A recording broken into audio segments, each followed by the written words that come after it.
여기 두 명의 인물이 있습니다. 한 명은 조선의 사도세자이고 한 명은 프로이센의 프리드 2세입니다. 둘에게는 공통점이 많았습니다. 둘 다 1700년대 초반생이었고 일국의 왕세자였습니다. 그리고 자신을 학대하는 아버지가 있었습니다. 둘의 아버지인 영조와 빌헬름 1세도 공통점이 많습니다. 가장 큰 공통점은 왕으로서 나라를 부강하게 만들었다는 점입니다. 영조는 52년간 재위하면서 수많은 업적을 남겼습니다. 조선 후반기 몇 안 되는 훌륭한 왕이라고 할 수 있습니다. 빌헬름 1세는 당시의 약소국이던 프로이센을 부강하게 하기 위해 모든 것을 바쳤습니다. 특히 군사력 증대에 많은 힘을 쏟았습니다. 국가 예산의 80%를 몰빵하면서 말이지요. 게다가 둘 모두 검소했습니다. 영조는 언제나 검소함을 강조했으며 먹는 음식도 조선의 다른 왕에 비해 소박했습니다. 빌헬름 1세는 검소함을 넘어 구두쇠에 가까웠습니다. 평생 사치라고는 하지 않았지요. 먹는 음식조차도 평민이 먹는 음식과 다르지 않았다고 합니다. 맛있는 음식이 먹고 싶을 때는 신하의 집에 방문해 얻어먹을 정도였으니까요. 이렇게 아끼고 아껴 군대를 키우고 국고를 튼튼하게 했습니다. 하지만 그 아버지에게는 집착성 정신장애가 있었습니다. 영조는 현대 병명으로 편집증과 강박장애가 있었습니다. 기분 나쁜 말을 들었을 때는 귀를 씻는 행동을 반복했으며 자신이 정한 시간을 칼같이 지켰습니다. 신하들과 회의할 때 식사 시간이 되면 무조건 식사를 하러 갔었다고 합니다. 신하들이 오전에 그대로 남아 굶어도 상관하지 않았습니다. 빌헬름 1세는 군대에 집착했고 특이하게 키 큰 남자에 집착했습니다. 자신의 근위대를 키 큰 남자들로 채울 정도였으니까요. 그리고 시간이 남을 때는 베를린 시내를 돌아다니며 게으른 청년에게 폭행을 가하기도 했습니다. 그것이 유일한 취미였습니다. 하지만 두 아버지의 더 큰 공통점은 자신의 아들에게 가혹했다는 점입니다. 둘 모두 자신의 아들이 자신처럼 되길 원했던 것이죠. 영조는 사도세자가 자신처럼 학문적으로 뛰어나고 신하들과의 논리 싸움에서도 지지 않기를 바랬습니다.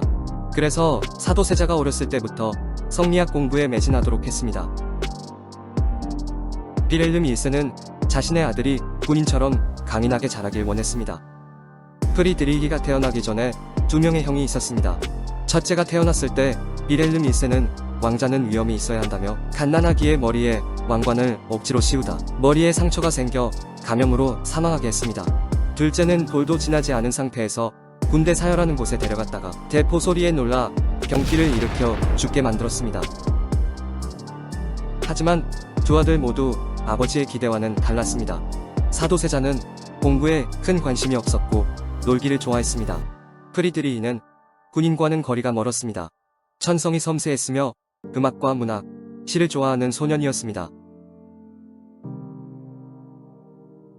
영조는 사도세자가 4살이 되던 해부터 신하들 앞에서 망신을 주는 것은 일상일 정도로 구박하기 시작했습니다. 심지어 날씨가 좋지 않으면 사도세자가 덕이 없어서 그렇다라고 구박을 반복해 9살이었던 사도세자는 항상 오늘 날씨가 어떤지를 물어볼 정도였습니다. 그냥 사도세자의 모든 것이 마음에 들지 않았던 것이었습니다. 그런 아버지의 구박에 사도세자는 점점 미쳐가기 시작했습니다. 빌헬름 1세는 그 정도가 더 심했습니다. 그는 물리적 폭행을 가하기도 했기 때문이지요. 공개된 장소에서 회초리를 들어 때리기까지 했습니다. 물론 공개되지 않은 장소에서의 폭력은 더 심했습니다. 그렇게 해서 빌헬름 1세는 아들의 유약한 성격이 고쳐지기를 원했습니다. 자신이 폭행을 할 때 프리드리히가 반항을 하면 오히려 칭찬을 해줄 정도였습니다. 사도세자와 프리드리히는 소중한 사람도 잃었습니다. 대왕대비였던 인원왕후, 중전인 정성왕후, 그리고 누나였던 화평옹주는 사도세자를 지지했으며 영조와의 사이를 중재하려 노력했습니다. 특히 영조의 총애를 받았던 화평옹주는 자신만 편애했던 영조를 말리기도 했습니다. 물론 영조는 듣지 않았지요. 하지만 화평옹주가 난산 끝에 죽고 인원왕후와 정성왕후가 한 달 차이로 연달아 사망하자 부자 사이를 중재해줄 이가 없어 더욱 멀어지게 되었습니다. 그렇게 해서 사도세자는 더욱 미쳐갔습니다. 자신을 학대하는 아버지를 못 견뎠던 프리드리히는 18살이 되던 해에 탈출을 시도했습니다. 자신의 친구였던 한스 헤르만 폰 카테 등의 도움으로 국외 탈출을 시도한 것이었습니다. 하지만 곧 발각되어 프리드리히와 카테는 감옥에 갇히게 되었습니다. 원래 왕자는 처벌할 수 없었으나 빌헬름 2세는 프리드리히의 모든 직책을 파면하고 한 명의 군인으로서 재판을 받도록 합니다. 당시 군인의 탈용은 사형이었기 때문에 죽이겠다는 말이었습니다. 그러자 가족과 신하들뿐 아니라 프랑스 등 다른 나라의 영사들도 만류하기에 이르렀습니다. 주위의 만류와 다른 나라에서도 반대를 하자 빌헬름 1세는 같이 탈출을 기도했던 카테를 처형하는 것으로 마무리합니다. 대신 카테의 목이 잘리는 장면을 프리드리히가 끝까지 보도록 했습니다. 훗날 프리드리히는 자식이 없었고 혹시 동성애자가 아닌가 하는 의심도 있던 왕이었습니다. 카테도 동성애까지는 아니더라도 친구 이상의 존재임에는 분명했습니다. 이런 친구의 목이 잘리는 장면을 끝까지 보게 한 것이었는데 프리드리히에게는 엄청난 충격이었을 것입니다. 기록에도 끝까지 보지 못하고 중간에 실신했다고 전해집니다. 이때부터 프리드리히는 아버지에게 반항하지 않고 순응하며 살아가게 됩니다. 두 왕자의 성향 차이는 여기서 드러났습니다. 프리드리히는 약간 소심했고 참을성이 있었기에 그런 아버지에게 순응하고 왕세자로서의 역할에 충실했습니다. 하지만 사도세자는 영조의 그런 교육과 구박에 견디지 못했습니다. 점점 미쳐가게 된 것이지요. 사도세자는 옷을 풀어헤친 채로 궁궐들에서 하루 종일 멍하니 서 있기도 했으며 취선당 우물에 몸을 던지는 등 자살을 시도하기도 했습니다. 그뿐만 아니라 사람으로서의 선을 넘어도 한참 넘게 됩니다. 영조의 정신적 학대에 미쳐가던 사도세자가 그 스트레스를 푸는 방법은 바로 살인이었기 때문입니다.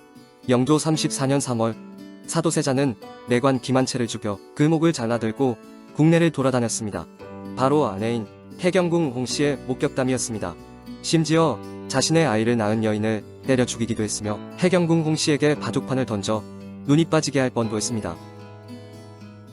사도세자의 살인 행각은 22살이 되던 1757년부터 시작되었습니다. 정신병에 발작이 시작될 때 주위의 궁녀와 내시들을 죽이기 시작한 것이었습니다. 사도세자는 귀주에 갇혀 죽기 전까지 100여 명의 죄 없는 사람들을 살해했습니다.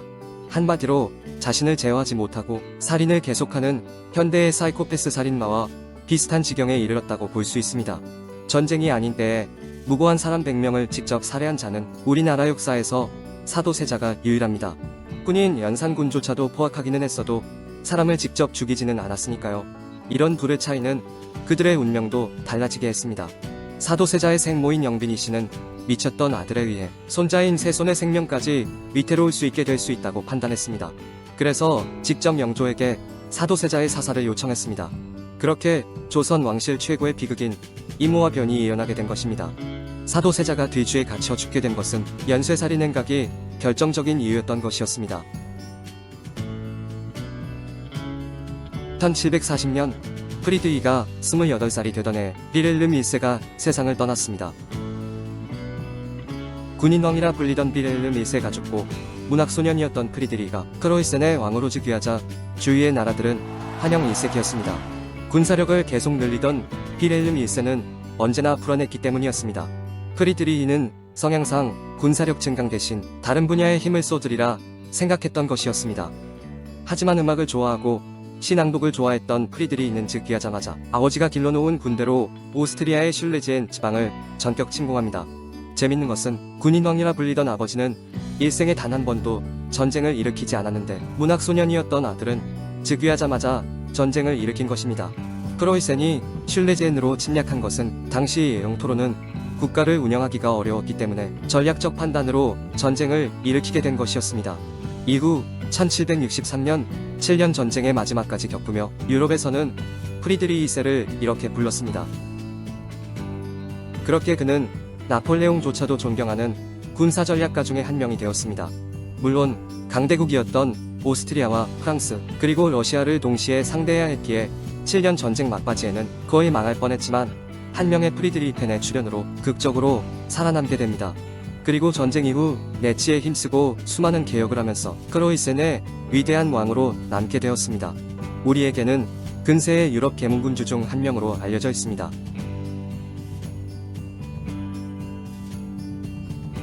두 인물 모두 아버지에게 학대를 받았습니다. 하지만 결과는 판이하게 달랐습니다. 한 명은 위대한 군주가 되었고 한 명은 연쇄살인마가 되었습니다. 그래서 그런 아버지의 학대를 이겨내고 위대한 왕이 된 프리드리히 2세를 더욱 높게 평가할 수밖에 없습니다. 우리는 사도세자의 비극 때문인지 연쇄살인에 대한 것을 관대하게 평가하는 부분이 있습니다.